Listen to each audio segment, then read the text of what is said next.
और अगली खबर देहरादून से सामने आ रही है। देहरादून के जसवंत सिंह आर्मी ग्राउंड से प्रधानमंत्री नरेंद्र मोदी ने देश की जनता को आज बड़ी सौगात दी है। दरअसल पीएम मोदी ने दिल्ली देहरादून एक्सप्रेसवे कॉरिडोर का उद्घाटन किया। सहारनपुर से एशिया के सबसे लंबे 12 kilometre elevated wild life corridor का निरीक्षण करते हुए पीएम मोदी देहरादून पहुंचे। इस दौरान पीएम मोदी ने डाटकाली मंदिर में पूजा अर्चना भी की। उद्घाटन के बाद जनता को संबोधित करते हुए पीएम मोदी ने कहा, कभी उत्तराखंड के गांव में सड़क के इंतजार में पीढ़ियां बदल जाती थी। आज डबल इंजन की सरकार के प्रयास से सड़क गांव तक पहुंच रही है। जो गांव वीरान थे आज फिर बरस रहे हैं। बता दें कि Delhi Dehradun expressway corridor 213 kilometre लंबा है। 6 लेन और एक्सिस कंट्रोल्ड कॉरिडोर है जो कि 12,000 करोड़ रुपए की लागत से बना है। यह दिल्ली, उत्तर प्रदेश और उत्तराखंड को जोड़ता है। इसके शुरू होने से दिल्ली देहरादून के बीच दूरी 6 घंटे से घट करके करीब 2.5 घंटे रह गई है।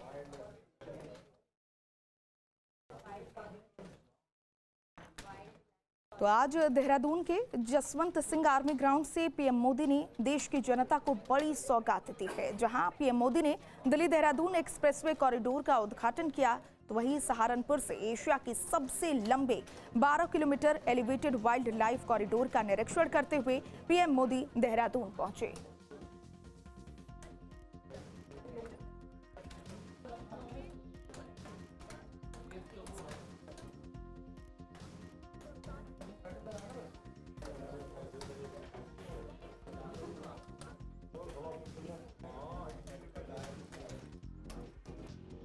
तो आज देश की जनता को ये बड़ी सौगात मिली है। वाइल्ड लाइफ फ्रेंडली और जानवरों का पूरा ख्याल यहां पर रखा गया है। 12 किलोमीटर लंबा एशिया का सबसे बड़ा एलिवेटेड कॉरिडोर बना। हाथियों और वन्य जीवों के लिए खास इंतजाम किए गए हैं। विकास और पर्यावरण का बेहतरीन मेल यहां पर देखने को मिला। 12 किलोमीटर लंबा एशिया का सबसे बड़ा एलिवेटेड कॉरिडोर बना है। हाथियों, वन्य जीवों का खास ख्याल रखा गया। विकास और पर्यावरण का बेहतरीन ताल।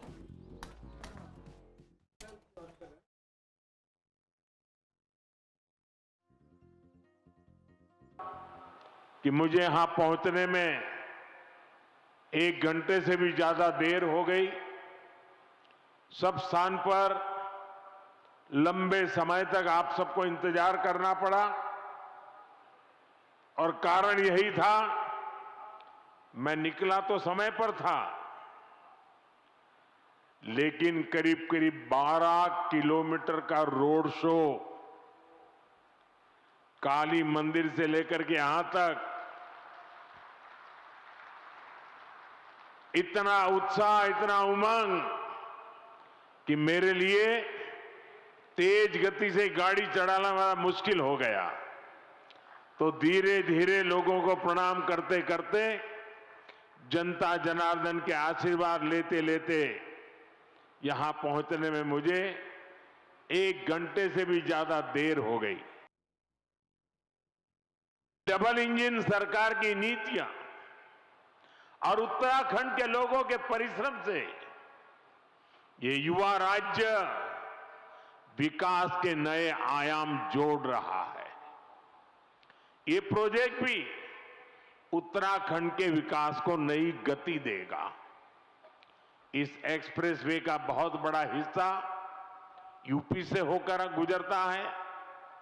इससे गाजियाबाद, बागपत, बड़ौद, शामली और सहारनपुर जैसे अनेक शहरों को भी बहुत फायदा होगा। राष्ट्र की भाग्य रेखाएं ये हमारी सड़कें होती हैं, हमारे हाईवे होते हैं, हमारे एक्सप्रेस वे होते हैं, एयरवे, रेलवे, वाटरवे, ये हमारे राष्ट्र की भाग्य रेखाएं होती है। और बीते 1 दशक से हमारा देश विकसित भारत बनाने के लिए विकास की ऐसी ही भाग्य रेखाओं के निर्माण में जुटा हुआ है।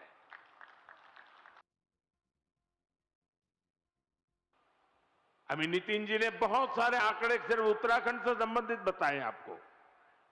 देखिए, साल 2014 तक ऐसे इंफ्रास्ट्रक्चर के लिए साल में पूरे देश में 2 लाख करोड़ रुपए भी खर्च नहीं होते थे। ये मैं पूरे हिंदुस्तान की बात बताता हूं। 2 लाख करोड़ भी नहीं होते थे। आज ये 6 गुना अधिक 12 लाख करोड़ रुपए से भी ज्यादा हो चुका है। और अगली खबर सहारनपुर से सामने आ रही है। सहारनपुर में जनसभा को संबोधित करते हुए सीएम योगी ने पीएम मोदी की जमकर तारीफ की। उन्होंने दिल्ली देहरादून एक्सप्रेसवे के लिए पीएम मोदी का आभार जताया। मुख्यमंत्री ने कहा कि सबसे ज्यादा एक्सप्रेसवे आज यूपी में बन रहे हैं। उन्होंने कहा कि डबल इंजन की सरकार में प्रदेश लगातार विकास की राह पर आगे बढ़ रहा है और सहारनपुर में एक्सप्रेसवे बनने से विकास को नई रफ्तार मिलेगी। वहीं विपक्ष पर निशाना साधते हुए कहा कि समाज को बांटने वाले कभी भी समाज के भविष्य के बारे में नहीं सोच सकते हैं। समाज को बांटने वाले कभी विकास नहीं कर सकते हैं।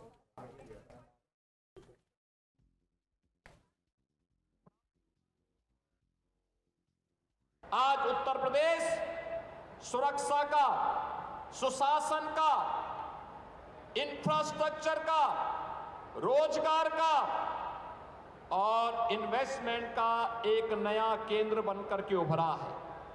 डबल इंजन सरकार की ताकत क्या होती है अगर देखना है तो डबल इंजन की सरकार की ताकत है कि अब उत्तराखंड हो या उत्तर प्रदेश या दिल्ली, अब बड़े से बड़े इंफ्रास्ट्रक्चर को लाने में कोई दुविधा नहीं। अब तो सहारनपुर के किसी नौजवान की इच्छा हो कि वो फिल्मों में काम करे तो जेवर में एयरपोर्ट भी बन गया, एशिया का सबसे बड़ा एयरपोर्ट भी बन गया और फिल्म सिटी का निर्माण भी वहां हो रहा है। यहां भी एक नया क्षेत्र है कला के लिए, कलाकारों के लिए, नौजवानों के लिए अपनी प्रतिभा को समाज के सामने प्रस्तुत करने का एक माध्यम है। बांटने वाला व्यक्ति जाति के नाम पर, परिवारवाद के नाम पर समाज में वैमनस्यता पैदा करने वाला व्यक्ति कभी विकास के बारे में नहीं सोच सकता। जिन लोगों ने बांटा है, जो लोग विभाजन में विश्वास करते हैं, जो लोग अराजकता पैदा करने में विश्वास करते हैं, जिन्होंने प्रदेश की पहचान पे संकट खड़ा किया था, जिन्होंने माफियाओं को प्रश्रय दिया था, जिन्होंने कर्फ्यू और दंगों को आगे बढ़ाया था, उन लोगों से उम्मीद करना कि वे लोग विकास करेंगे, नौजवान को रोजगार देंगे, किसानों के लिए कोई कार्य करेंगे, अपने आप में एक दिवा स्वप्न है। अब से डीडी फ्री डिश की चैनल नंबर 57 पर देखिए न्यूज नेशन।